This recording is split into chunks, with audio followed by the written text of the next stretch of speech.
กราบสวัสดีท่านผู้ชมทุกท่านครับพบกับผมโคโคนัทสเตชันคนรักรถไฟนะครับในคลิปนี้ผมจะมาถ่ายขบวนรถพิเศษนำเที่ยวรถจักรไอ้น้ำขบวนนี้นะครับผมก็จะ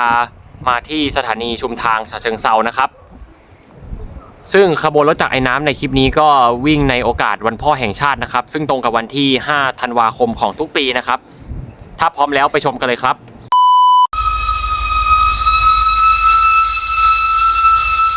ขบวนรถจักรไอ้น้ำวิ่งในวันพ่อแห่งชาตินะครับทำขบวนโดยรถจักรไอ้น้ำแปซิฟิกหมายเลข824ครับตามด้วย850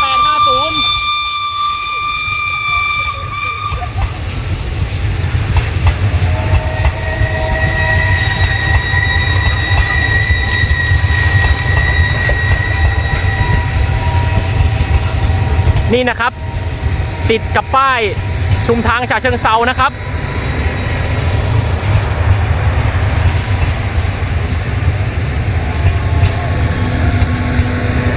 ปิดท้ายด้วยตู้โดยสาร JRWest หมายเลข232นะครับได้ทำการสับเปลี่ยนหลังจากที่ขบวนรถจักรไอ้น้ำเข้ามาจอดที่สถานีชุมทางฉะเชิงเทรานะครับก็จะมีขบวนรถพิเศษอีกขบวนหนึ่งเข้ามานะครับซึ่งเป็นขบวนรถสำหรับเติมเชื้อเพลิงให้รถจักรไอ้น้ำนะครับทำขบวนโดยรถจักร GEK นะครับดูซิว่าจะเป็นหมายเลขอะไรนะครับเข้าชาน1นะครับขบวนรถนะครับก็กำลังจะเข้ามาที่สถานีชุมทางฉะเชิงเทรานะครับถอยมาแล้วครับถอยมาแล้วถอยหลังมาแล้วนะครับหมายเลข4018นะครับผมทำขบวนโดยรถจักร GEK 4018นะครับ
ช็อตเด็ดเดี๋ยวต้องแคปเจอร์รูปไว้หน่อยหมายเลข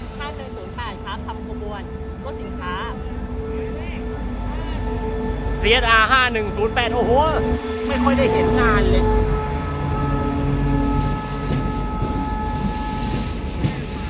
แค่เปล่ายาวเคยเลยใช่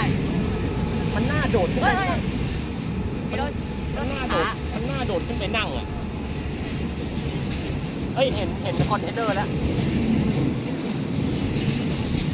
เห็นแค่เปล่าแล้วรู้สึกว่าอยากกระโดดขึ้นไปนั่งใจเย็นอย่าหาทำ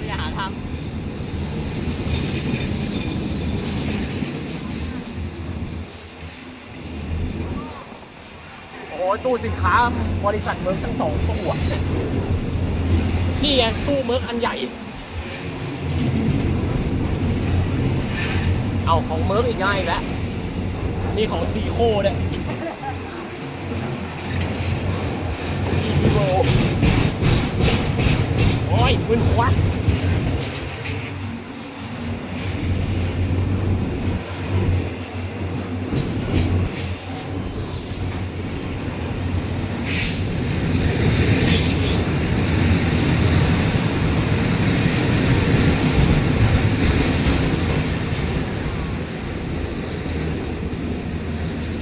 ขบวนเป็นเซตแค่เปล่าหมดเลย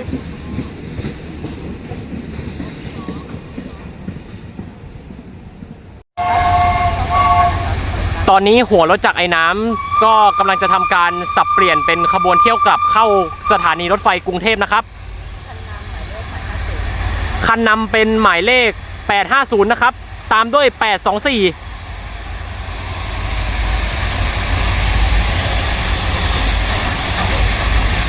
มาแล้วนะครับมาอย่างสวยงามครับ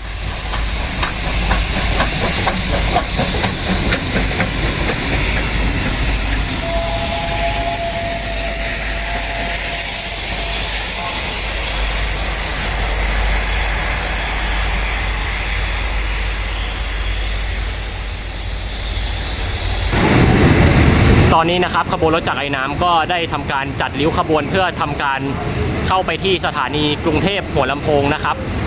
ซึ่งเป็นสถานีปลายทางของขบวนนี้แล้วนะครับขบวนนี้เป็นขบวนรถนำเที่ยวขบวนรถจักรไอ้น้ำเที่ยวกลับนะครับซึ่งขบวนรถจักรไอ้น้ำก็อยู่ข้างหน้าเราแล้วนะครับตอนนี้นะครับผมอยู่บนขบวนรถธรรมดาที่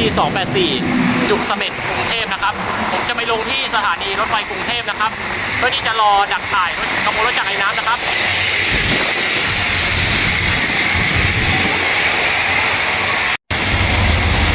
ตอนนี้ขบวนรถจักรไอ้น้ำก็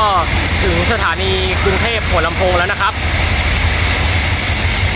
โอ้โหลิ้วมาอย่างสวยงามเลยนะครับเรามาปิดคลิปกันด้วย